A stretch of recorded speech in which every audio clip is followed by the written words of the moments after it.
आणि दुसरी होती सरंजामशाहीची एक उतरंड, ती पण नाकारून ही मुलगी म्हणते की असं काही नाही, सामान्य जनता, लोक पेटून उठलेले, ही आमची जमीन आहे, तुम्ही सोडून निघून जा. या विचारातच क्रांतिकारकत्व आहे. त्यामुळे ती 17 वर्षाची मुलगी धोका बनून बसलेली होती सर्व प्रस्थापितांची. तिने आपली ध्वजा तयार केली. आता हवी होती लढाईच्या मैदानात जायचं असेल तर तलवार. शिनॉला दरबारामध्ये तिने राजाला सांगितलं की शिनॉच्या जवळ फिरबुआ म्हणून एक चर्च आहे, फिरबुआ नावाचं गाव, तिथे संत कॅथरीनचं कॅथेड्रल म्हणजे विशेष चर्च, मुद्दाम बांधून काढलेलं एक भव्य चर्च. तर त्या संत कॅथरीनचं जे चर्च आहे तिथे जमिनीखाली एक तलवार आहे, ती मला माझी तलवार म्हणून पाहिजे. आता जोनला तुला हे कसं कळलं? वाणी, व्हॉइसेस, मला येणारे आवाज, मला संदेश आहेत, त्यांनी सांगितलं. राजाचे दूत दौडत तिथे गेले. फिरबुआचं हे जे चर्च आहे ॲबे संत कॅथरीनचं, तिथे जमिनीखाली त्यांना तलवार सापडली, गंजलेली तलवार होती.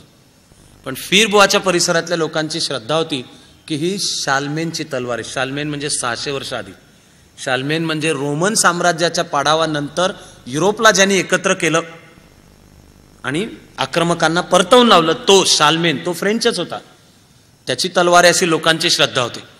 आणि आता तर कहाण्या आणखीनच पसरल्या की आता तिला पातियेच्या धार्मिक चौकशी मंडळांनी पण सांगितलंय की हिचे हेतू शुद्ध आहेत, हो ईश्वर हिच्याशी बोलतो, हो संतांनी तिला दर्शन पण दिलेलं आहे आणि ती वाणी, संतांचे व्हॉइसेस, आणि त्यांनी हिच्यावर ही जबाबदारी सोपवली. तेव्हा राजा तिला बॅकिंग दे. आता ती दरबारात सांगतेय की फिरबुआला अशी अशी तलवार आहे, ती सापडेल. खरंच दूत गेले, तलवार मिळाली. फ्रान्समधली जी चैतन्याची लाट होती ती आणखीनच वाढली. मग जोन सैन्य घेऊन निघाले. सैन्य घेऊन निघताना राजानी जोन ऑफ आर्कला कमांडर इन चीफ ही पदवी दिली. 17 वर्षाची मुलगी एका देशाच्या अख्ख्या सैन्याची कमांडर इन चीफ झाली. तिच्या हातातली ती पांढरी ध्वजा आणि एक जुनी गंजलेली, तिचा फक्त गंज काढला, ती तलवार, ती घेऊन निघाली जोन. बरोबर जे सैन्य होतं त्या सैन्यापाशी जोननी काही आग्रह धरले. जोननी सांगितलं की सगळ्या सैनिकांनी आधी कन्फेशन द्यायचं. ते कन्फेशन देताना मनात प्रतिज्ञा घ्यायची की आतापर्यंत घडल्या चुका आता निदान जितेजी करणार नाही चुका. त्यामुळे पाप निवेदन, कन्फेशन द्यायचं. दर रविवारी जो मास म्हणजे एकत्र प्रार्थना, तो मास सैन्यामध्ये चालू झाला आणि ती एकत्र प्रार्थना करायची. ती प्रार्थना शत्रूच्या सुद्धा भल्याची करायची. जोननी सांगितलं की लढाईमध्ये अत्याचार करायचे नाहीत. त्यावेळची सर्रास पद्धत होती. गाव लुटलं तर खून, लुटालूट, बलात्कार, जाळपोळ, त्याच्यात लहान मुलं नाही, आबाल वृद्ध नाही, सरसकट मारणे. आणि सैनिक ताब्यात आले तर त्यांच्या हातातल्या अंगठ्या असतील तर त्याच्यासाठी बोटं तोडणे, कानामध्ये सोन्याचे डूल असले कान तोडून टाकणे. त्याकरता एखादा सैनिक जखमी असेल तर आधी त्याला मारायचा आणि मग त्याचे अवयव कापून घेऊन सोनं. इतकी क्रूर पद्धत होती. या सगळ्या क्रौर्याला जोननी आपल्या सैन्याला सांगितलं यापुढे हे बंद, यापुढे हे चालणार नाही. आणि सगळ्या सैन्याचे तंबू लावण्याची रांग, शिस्त, त्याच्यामधला रस्ता, त्यावेळच्या युद्धशास्त्रातल्या एका जाणकारांनी लिहून ठेवलेलं आहे की डोळ्याचं पातळ लवतंय तोवर आम्ही जे दृश्य पाहिलं की फ्रेंच सैन्याचं नीतिधैर्य अख्खं बदललेलं.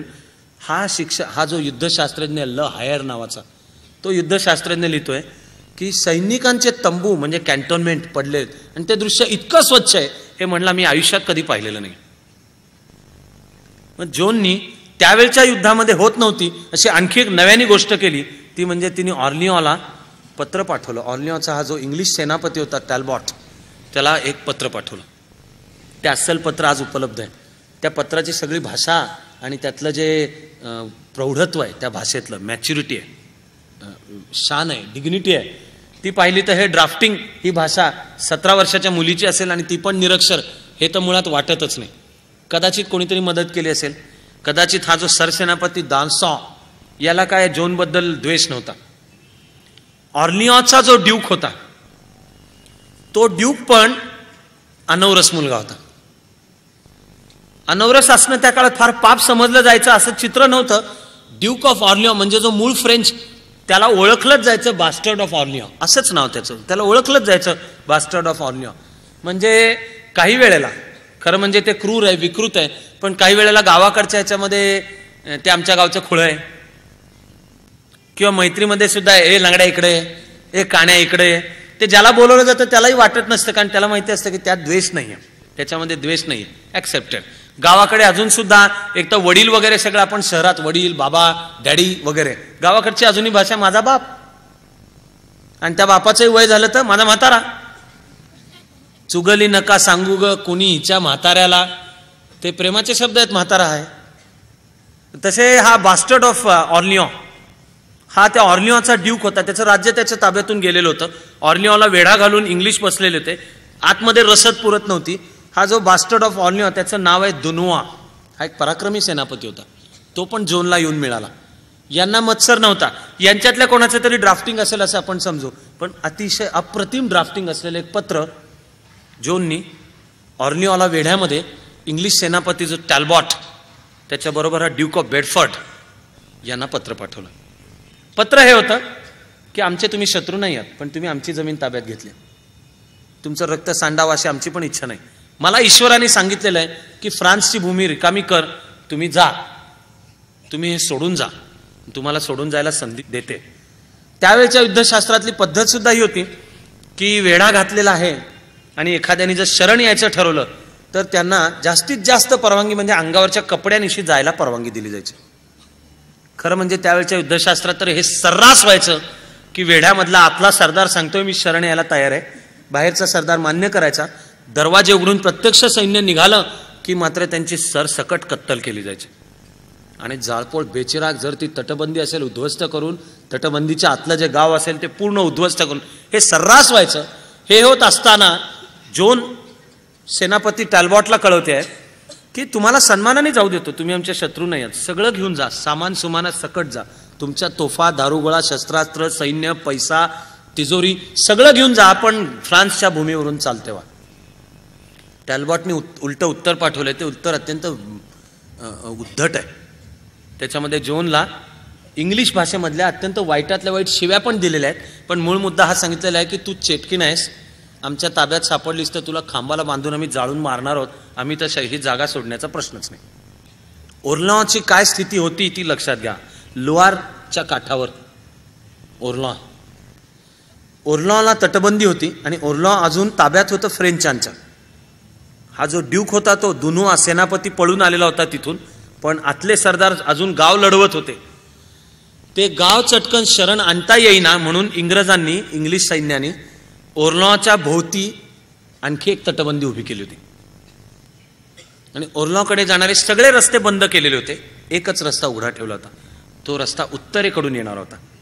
उत्तरेकडून म्हणजे तो उत्तर भाग सगळा इंग्लिशांच्या ताब्यात होता, त्यांना येणारी रसद उत्तरेकडून येत होती. त्यामुळे ओर्लॉ त्यांनी या पद्धतीने करकचून सगळ्या बाजूने आवळलेलं. भिंतीला धडका देऊ किंवा तटबंदी ओलांडून पलीकडे जाता येईल का ती शक्यता कमी आणि तेवढं बळ नाही. त्यामुळे ही वेढा घालून बसण्याचं युद्धशास्त्र होतं. वेढा घालून बसायचं, तो आतला किती वेळ बसेल, कधी ना कधीतरी त्याचं अन्नधान्य संपेलच की नाही, कधी ना कधीतरी दारुगोळा संपेलच का नाही, किंवा निदान सैनिक थकतील, दमतील, हे जे कुटुंब कबिला आतमध्ये ते शरण येतील, मन खचेल आणि एक दिवस म्हणतील की आम्ही शरण यायला तयार आहोत, तेवढं थांबायचं. ओर्लॉचा वेढा आधीची 7 वर्ष चालू होता. एका ओर्लॉचा वेढा 7 वर्ष चालू होता हे जर लक्षात घेतलं तर एकूण हे युद्ध 90 वर्ष चालू होतं. आणि त्या 90 वर्षात क्रमाक्रमाने लोआर नदीपर्यंत म्हणजे निम्म्याहून जास्ती फ्रान्स इंग्लिशांच्या ताब्यात गेला होता, पण तो जायला 3हून जास्ती पिढ्या जाव्या लागल्या हे लक्षात येईल. जोननी ठरवलं की वेढा फोडायचा. कसा फोडायचा? जोननी सेनापतीने सांगितलं हल्ला करायचा आणि फोडायचा. हल्ला कसा करायचा? लोआर नदीच्या उत्तरेला जायचं, लोआरच्या उत्तरेला जायचं. उत्तर म्हणजे ब्रिटिश इंग्लिशांच्या ताब्यात होती. आणि सेनापती दालसॉ आणि ह्या दुनुआ ला जोन सांगते की लोआरच्या उत्तरेला जायचं नदीच्या आणि उत्तरेकडून हल्ला चढवायचा. रात्रीच्या वेळेला सैन्याने पुढे निघायचं ठरलं. जोन घोड्यावर बसलेली होती, सैन्याला बरोबर घेऊन ती निघाली. सकाळच्या वेळेला डोळे उघडून म्हणजे उजाडायला लागलं त्यावेळेला पाहतायत तर जोनच्या लक्षात आलं की आपण दक्षिण किनाऱ्यावरच आहोत अजून. आणि ओर्लिओ आणि त्याच्या भोवतीचा वेढा आणि तटबंदी तर पलीकडे दिसते, ज्या दिशेने आपलं ठरलं होतं उत्तरेच्या तिकडे आपण नाहीच आहोत. तिने विचारलं असं का झालं? दालसॉने सांगितलं शिनॉहून मुख्य जो प्रधान आहे ल त्रमुआ त्याची सूचना आहे. त्याचं म्हणणं होतं की युद्धशास्त्रातलं तुला काही कळत नाही. जोन चिडली, सैन्याच्या मध्ये आली आणि ती आपल्या हातात पांढरी ध्वजा घेऊन तिने डायरेक्ट सगळ्या सैन्याला सांगितलं की हे माझं ऐकत नाहीयेत, आपला हल्ला त्या बाजूनी करायचं ठरले, हे ज्यांना मान्य आहे ते माझ्या बरोबर चला. आणि घोड्याला टाच मारून जोन पळत सुट, घोड्यावरनं घोडदौड करत सगळं सैन्य जोनच्या मागे दौडत सुटलं. इंग्लिशांना हल्ला येईल हे अपेक्षित नव्हतं. हल्ला झाला, तटबंदी बंद करण्यात आली. 3 दिवसामध्ये त्या तटबंदीला शिड्या लावून फ्रेंच सैनिक चढले, तटबंदीवर लढाई झाली. ओरलॉच्या भोवतीची इंग्लिशांची तटबंदी फुटली. टॅलबॉटला पळून जावं लागलं. 7 वर्ष जो वेढा होता तो सुटला. ओरलॉ नगरी स्वतंत्र झाली. आधीच्या 91 वर्षात फ्रेंचांनी मिळवलेला पहिला विजय होता. या विजयाच्या बातम्या फ्रान्सभर पसरल्या आणि आधीच जो समाज पुन्हा एकदा जागा होत होता, त्याला आत्मविश्वास मिळत होता, तो आणखीन चैतन्याने भरला. आणि मग जोननी सांगितलं की आता आपला पुढचा तर टप्पा आहे, ओरलॉहून आपल्याला जायचं रियां. याला फ्रान्समध्ये एक ऐतिहासिक महत्व आहे. ओरलॉ ते रियां ह्याच्यामध्ये छोटी मोठी अनेक ठाणी येतात, ती सगळ्याची काही फार तपशिलात नावं मी सांगत बसणार नाहीये. रियां जो ॲबे आहे म्हणजे चर्च, तिथे फ्रान्सच्या राजाचा कायम राज्याभिषेक होतो. पण रियां ब्रिटिशांच्या इंग्लिशांच्या ताब्यात होतं. ओरलॉवरून रियाला निघायचं आहे आणि जोन सांगत होती राजाला की तू आमच्या बरोबर चल, मी एकटी नाही जाणार, आता तू माझ्या बरोबर आहे. राजा खरं म्हणजे मनातून अजून घाबरलेला होता, कारण मध्ये सगळे बर्गंडीचं सैन्य आणि हा अर्ल ऑफ सफोकचा सफोक हे इंग्लंडमधलं ठाणं, हे मध्ये ठिकठिकाणी वेढा घालून बसलेले होते. राजा यायला तयार नव्हता. जोनला राजाने विचारलं की मध्ये आपल्याला काही अडचण कशावरून नाही येणार. जोन म्हणाली ईश्वराने सांगितलंय तू माझ्याबरोबर चल. ओरलॉच्या जवळ तोय जे उच्चार करायचे तो करा, असं एक ठाण आहे. ओरलिऑ स्वतंत्र केल्यानंतर राजा जोनला या तूर्स पाशी भेटला आणि तिने जोनचे आभार पण मानले, तिला कमांडर इन चीफ केलेलं होतं. जोन जेव्हा राजाला सॅल्यूट मुजरा करायला लागली तेव्हा राजाने सांगितलं की हे करू नकोस, तू पराक्रमी आहेस. आणि मग जोननी त्याला पटवून दिलं. ओरलॉ ते रियां जी वाटचाल आहे ती अक्षरशः निर्विरोध चालत सुटले, कारण ठिकठिकाणच्या ठाण्यांच्या भोवतीचे जे फ्रेंच लोक होते ते बंड करून उठले. आधीची 90 वर्ष ते इंग्लिशांचे अत्याचार शांतपणे सोसत होते, पण ओरलॉचा वेढा उठला. जोनच्या हातामधली पांढरी शुभ्र ध्वजा घेऊन आता ती रियाकडे निघतीये. जोननी त्या बातम्या पुढे पसरवलेल्या होत्या, सांगितलेलं होतं. ठिकठिकाणचे लोकच बंड करून उठले आणि इंग्लिश सैन्याला पळून जावं लागलं. पळून गेलेलं जे इंग्लिश सैन्य आहे ते झॅर्गो नावाच्या एका ठिकाणी जाऊन थांबलं. ओरलॉ ते रियां याच्या वाटेवर मध्ये झॅर्गो हे ठिकाण येतं. या झॅर्गोकडे जात असताना बर्गंडीच्या सैन्यातला एक सैनिक पळून चाललेला होता. ड्यूक ऑफ बर्गंडी फ्रान्सच्या राजाचा शत्रू होता. तो होता फ्रेंच, पण तो शत्रू होता. हा पळून चाललेला होता. हा जो सैनिक होता हा उंच 7.5 पावणे 8 फूट उंच, अशी नोंद आहे इतिहासात त्याची. त्याला जोनच्या सैनिकांनी पकडला. शत्रू सैनिक आणि तोही पळत सुटलेला, त्यामुळे त्यावेळची पद्धत होती जो पळत सुटला त्याला पकडायचाच आणि पकडून त्याला मारायचा. म्हणून त्याला मारायला घेऊन आले. त्याला जोननी पाहिलं, अडवलं. याला मारताय कशाला? तो 7.5 फूट उंच होता. जोननी त्याला विचारलं तुझं नाव काय? त्याचं नाव होतं ड्वार्फ. 7.5 फुटी बुटक्या. जोन त्याच्याशी बोलली आणि तिने सांगितलं की ड्वार्फ बुटक्याला मारू नका. त्याचं मारणं रद्द करण्यात आलं. तो उरलेला पुढचा आयुष्यभर जेवढं केवढं आयुष्य उरलेलं होतं तेवढा तो बनला जोनचा शरीर संरक्षक. शेवटच्या क्षणापर्यंत त्यांनी जोनची साथ निभावली. झॅर्गोला अर्ल ऑफ सफोक आतमध्ये होता, ब्रिटिश इंग्लिश सरदार. जोननी त्याला वेढा घातला आणि वेढा घालून आतमध्ये संदेश पाठवला की तू निघ इथून, काही करत नाहीये. त्यावेळच्या पुन्हा युद्धशास्त्राच्या पद्धतीतला जो संकेत सफोकच्या या सरदाराने सांगितलं की ठीक आहे वेढा घालून बैस, 7 दिवसामध्ये जर मला रसद आली नाही तर मी शरण येईन. ही पद्धत होती की वेढा घालून बसायचा.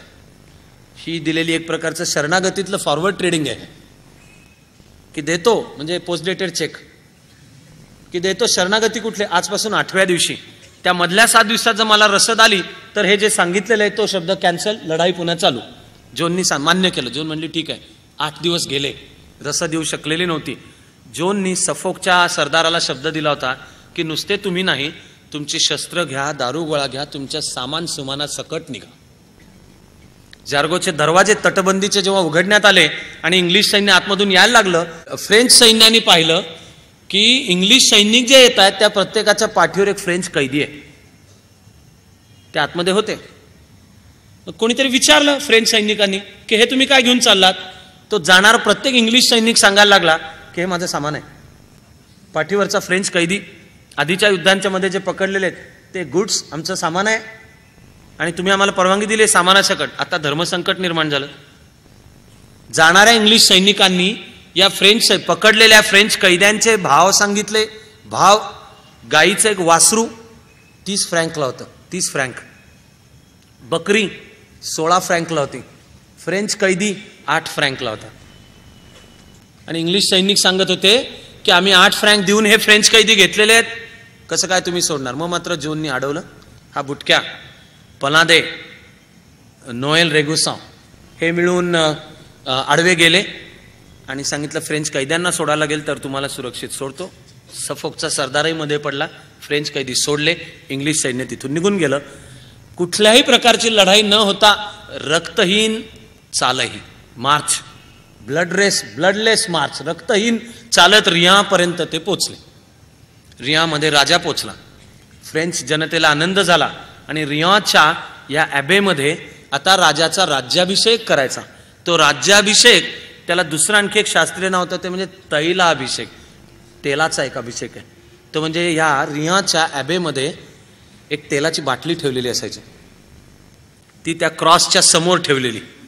या चर्चचं नाव होतं चर्च ऑफ सॅरेमी. उच्चार सॅरेमी आहे, स्पेलिंग बघायला गेलं तर खरं म्हणजे ते सेंट रेमी असं येतं, पण फ्रेंचमध्ये सेंट रेमी हा उच्चार नव्हतो, सॅरेमी. चर्च जे सॅरेमीच्या चर्चमध्ये फ्रान्सच्या राजाचा राज्याभिषेक होणार, तो त्या बाटलीमध्ये जे तेल आहे त्यांनी. हे फ्रेंच सैन्य तिथे पोचलं आणि त्यांना दिसलं की त्या बाटलीत तेलच नाहीये. 500 वर्ष आधीची फ्रान्सचा जो कोणी राजा होणार त्याला त्या सॅरेमीच्या चर्च मधल्या तेलाच्या थेंबांमध्ये अभिषेक टाकूनच त्याचा राज्याभिषेक व्हायचा. आता ते प्रत्यक्ष रिया ताब्यात आल्यानंतर दिसलं की त्या बाटलीमध्ये तेलच नाही.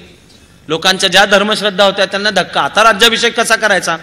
अशा वेळी ती राणी योलांदे म्हणजे याची सासू, ती सासू पुढे आली. तिने ते उचललं.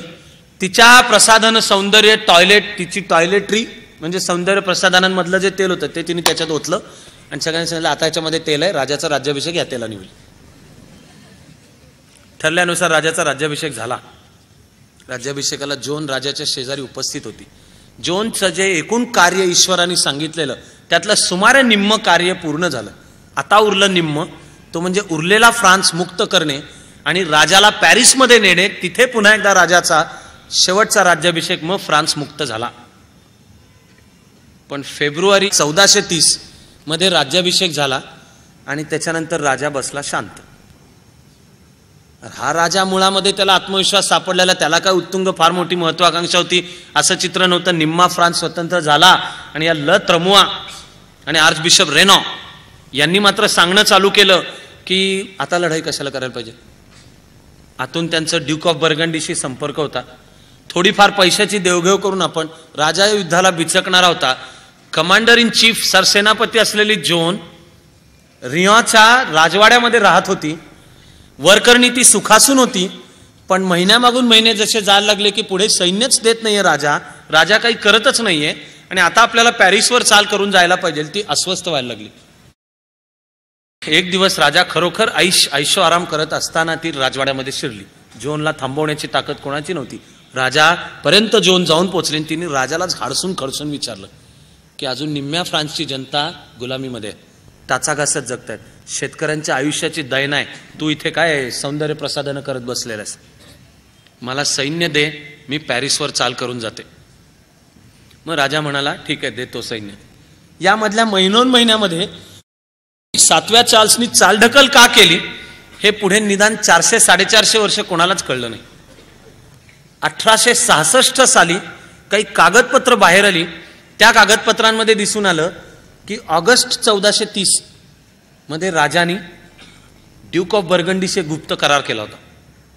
गुप्त करार होता की युद्ध करू नको, क्रमाक्रमाने पाहूयात, पैशाची देवघेव करून किंवा कसं तुला क्रमाक्रमाने ताब्यामध्ये मिळेल. त्यामुळे राजालाच की राजा म्हणला युद्धाची आवश्यकता नाही, रक्त सांडण्याची गरज नाही, कशाला जायला पाहिजे. त्यामुळे राजा या ल त्रमुआ आणि आर्चबिशप रेनॉ यांच्याद्वारा चर्चेमध्ये होता ड्यूक ऑफ बर्गंडीशी. तो ड्यूक ऑफ बर्गंडी इंग्लिशांचे संधान राखून, नुसतं संधान नव्हे, तो इंग्लिशांच्या बाजूनीच लढत होता. ज्या वेळेला जोननी प्रचंड आग्रह केला त्यावेळेला राजा म्हणला, ठीक आहे, आता थोडं सैन्य तुझ्या बरोबर देतो, तू पुढे निघ, तुला आहे देवाचा आदेश, पॅरिस स्वतंत्र करायचंय, कर, पुढे जा, 20,000 सैन्य घेऊन मी मागणं येतो. म्हणून जोन पुढे निघाली. पॅरिसच्या एक टप्पा अलीकडे कंपानी नावाचं शहर आहे. त्या शहराला, ते शहर इंग्लिशांच्या ताब्यात होतं. जोनच्या सैन्याने कंपानीवर हल्ला चढवला. इंग्लिश सैन्याचं नीतिधैर्यच खचलेलं होतं. इंग्लिश सैन्य पळत सुटलं. कंपानी नगरी स्वतंत्र झाली. कंपानीच्या पुढे म्हणजे पॅरिस. पॅरिसच्या उत्तरेची जी सीमा आहे त्या ठिकाणाचं नाव सांदानी. सांदानी पुन्हा आहे सेंट DANIS, दानिस, पण त्याचा उच्चार सांदानी. सांदानी म्हणजे जुन्या पॅरिसची उत्तरेची सरहद्द, तटबंदी. जोन सांदानी पर्यंत पोहोचली. मागणं सैन्य नाही. आणि मागणं सैन्य येणं तर सोडाच, उलट कंपानी नगरी जी स्वतंत्र झाली होती ती इंग्लिशांनी पुन्हा ताब्यात घेतली. म्हणजे आता जोनच्या मागच्याही बाजूला इंग्लिश. आधी एका लढाई, त्रोयेच्या लढाईमध्ये एकदा जोन जखमी झाली होती. ती जखमी झाली म्हणून दुनोये हा जो सेनापती होता त्यांनी माघारीची सूचना दिली. बेशुद्ध असलेली जोन मध्यरात्री जागी झाली, डोळे उघडून पाहते तर आपले अनेक सैनिक विवळत पडलेले. पण नदीच्या काठावर तिने दुनोयाला विचारलं काय झालं. दुनोयांनी सांगितलं की तटबंदीला शिडी लावून तू चढत असताना तुझ्यावर वरनं एकाने बाण मारला, शिडीवरून तू कोसळलीस, त्यामुळे मी माघारीची सूचना दिली. जोन चिडली, म्हणजे माघार कसली घेताय, मला देवाचा संदेश आहे, आजच हे ताब्यात, त्रोये म्हणजे ते कराराचं शहर, ते आजच ताब्यात घेतलं पाहिजे. म्हणून मध्यरात्री जोनने आरडाओरडा करत सगळ्या सैनिकांना उठवलं, स्वतःही घोड्यावर बसली, हल्ला केला. इंग्लिश सेनापतीला हे अपेक्षित नव्हतं की मध्यरात्रीनंतर जे सैन्य थकलंय, दमलंय, स्वतः जोन जखमी आहे, जोन जखमी असल्यामुळे सुद्धा फ्रेंच सैन्याचं नीतिधैर्य गळालेलं आहे, त्याच्यावर पुन्हा हल्ला झाला. ते शहर स्वतंत्र झालं. त्रोयेच्या पुढे कंपानी, कंपानीच्या पुढे सांदानी. सांदानीला असताना कंपानी पुन्हा इंग्लिशांच्या ताब्यात गेलं. खरं म्हणजे जोन कचाट्यात सापडलेली होती. आणि नुसती कचाट्यात नाही तर राजा 20,000 सैन्य पाठवतो म्हणला होता, त्या 20,000 सैन्याचं काय झालं ते काय येत नाही. म्हणून एक दिवस चिडून, अस्वस्थ होऊन जोननी त्या सांदानीच्या तटबंदीवर हल्ला चढवला. टिकणं शक्यच नव्हतं, तिच्याबरोबर 200 सैनिक होते फक्त. त्यामुळे जो प्रतिहल्ला झाला त्याच्यात जोन पुन्हा जखमी झाली. आणि नुसती जखमी नाही झाली, तिथे जोनची तलवार तुटली. ती जी फिरबुआची तलवार, ती ह्या पॅरिसच्या लढाईमध्ये जोनची तलवार तुटली. खरं म्हणजे जोनची तलवार शत्रूशी लढताना नाही तुटली, उलट तत्कालीन पद्धतीमध्ये सैन्याबरोबर वेश्या वावरत असत, ते जोननी बंद केलं होतं. पॅरिसला या सांदानीच्या तटबंदीपाशी असताना तिच्या सैन्यामध्ये अशी एक स्त्री घुसलेली होती.